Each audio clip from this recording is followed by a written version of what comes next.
Okay, guys, week 5 perspective. This is going to be fun, and I don't think we've done something using these materials before. So to start out, I think that just the best tool that you have for your discussion up front is the foundations guide. And I know that the tutor binder has a lot of good, scripts and things like this, but I think making this your source of authority for talking the kids through, I think is the best thing. So it suggests in the attending portion that you talk about perspective and how to create depth using geometric shapes. So turning circles into cylinders or spheres, or, just showing how a triangle can become a pyramid, just to get them thinking about depth. Perspective, naming perspective is a way of creating an illusion of depth on a flat surface. And then it suggests that you use the classical acts and facts artists and composers. I don't have those, but I am happy to bring these books. I have a ton of books in our little homeschool treasury. I think these are the best, honestly, for the little kids. I think Monet is such a good example of, perspective, horizon line, like showing things kind of disappearing. You see this little tiny house. We know it's, not a tiny house, but we know it's in the distance based on its size. Like this is creating, perspective inside this building. Lots of cool pictures,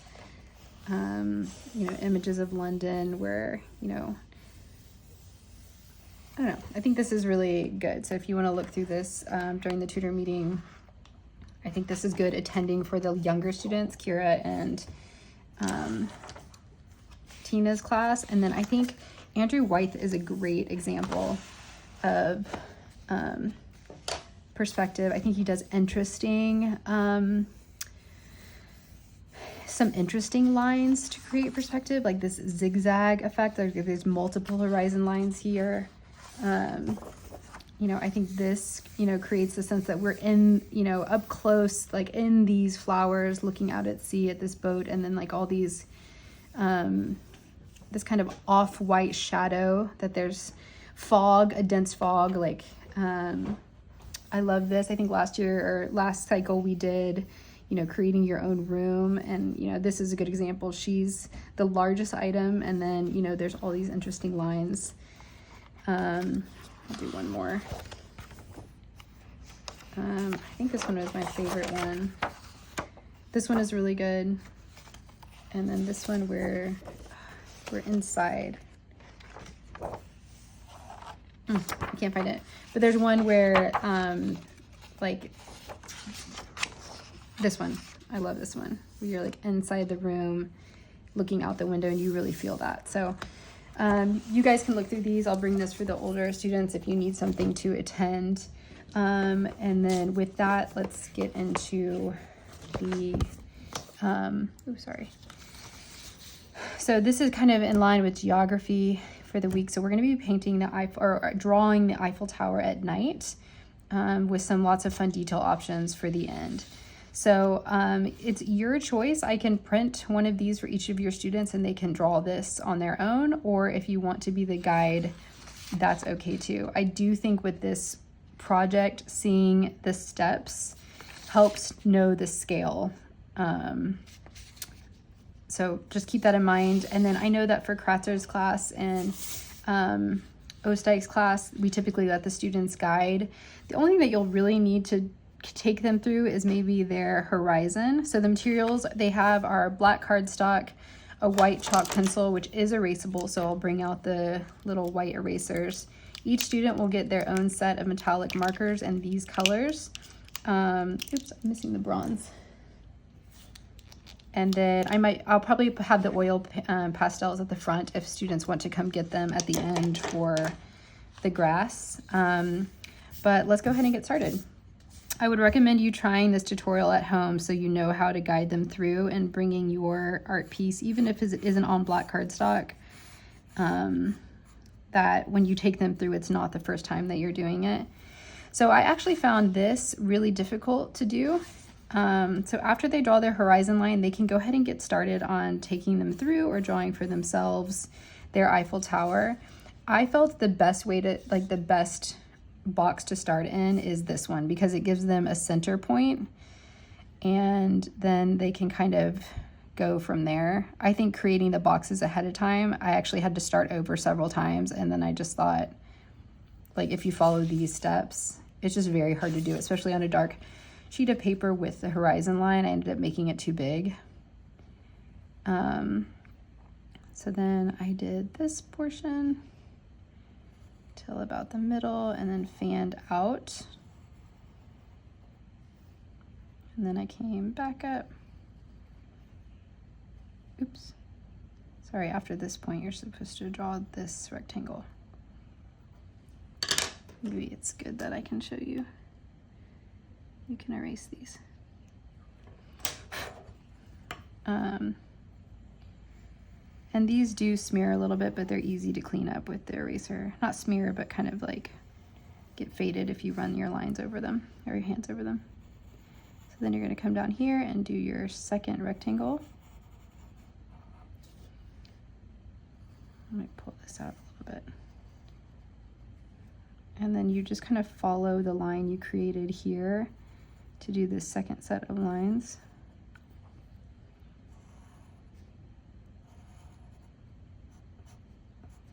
And then you're going to come down here and do your final rectangle.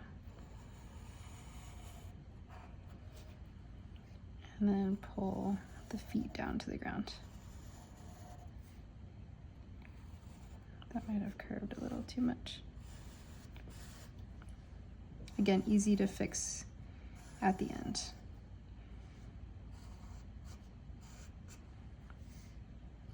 Probably can make those a little bit wider.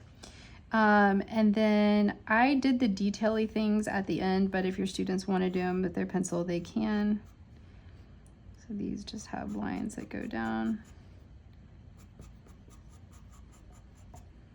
And then here, there is a big X. Big X. We can do the arc here. And then there's another big X. This is divided. Big X, line, line, line. Big X. So at this point, they can go ahead and fill in. I would recommend that you wait to do kind of the X's on the actual Eiffel Tower till the end. So then you can see how juicy these are. They work great on this paper.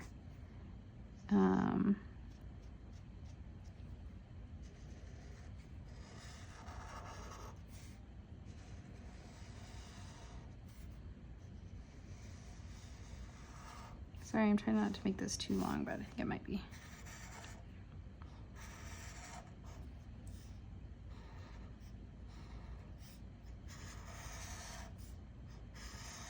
But it does go over the chalk very well.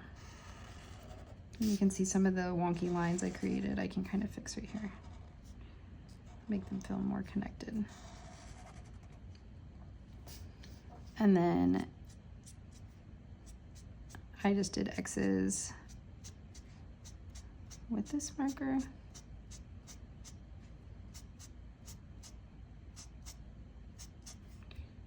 All the way down.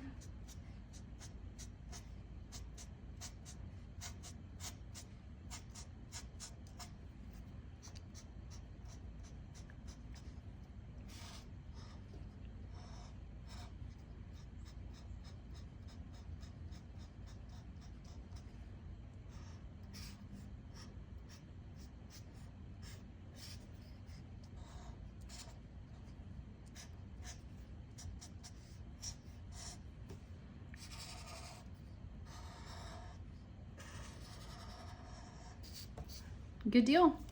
At this point, they can take their green and we'll do, this is the other guiding part that you'll have to have them do. So they'll trace in their horizon line, and then they'll need to find, let's see, and this doesn't give it to you. This is a very just like basic Eiffel Tower, like you're right in front of it. But I just took my pencil here and drew a line to the corner. Took my pencil here and drew a line to the corner. And they can fill that in. And then from here, you do the trees like we normally do in perspective. So the trees, I think, are kind of boxy. So I just did a little tree and a little box. And then a bigger tree and a little box. Bigger tree, little box. And then this one is kind of off the page. And then same over here, teeny tree, bigger tree,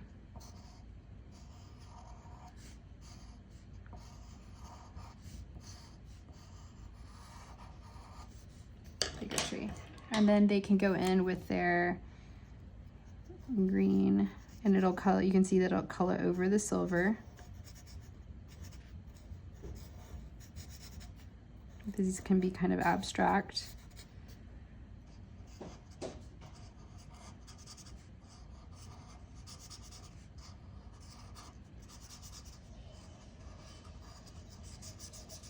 And then I think the bronze works great as the tree trunks.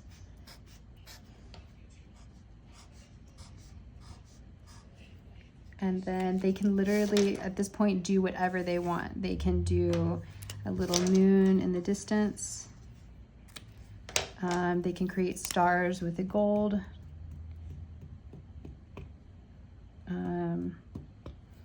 They can fill in the grass with an oil pastel. I even, for one of our science activities with the planets, I got some of this glitter glue. I don't know if you want to bring that to the mix, but they could do some of this.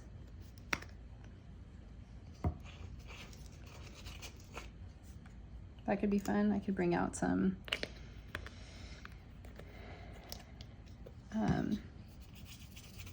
you know, paintbrushes or daubers to put some glitter on the tower itself. Whatever you think, but I think this is really fun and it will take some guidance. But that is it.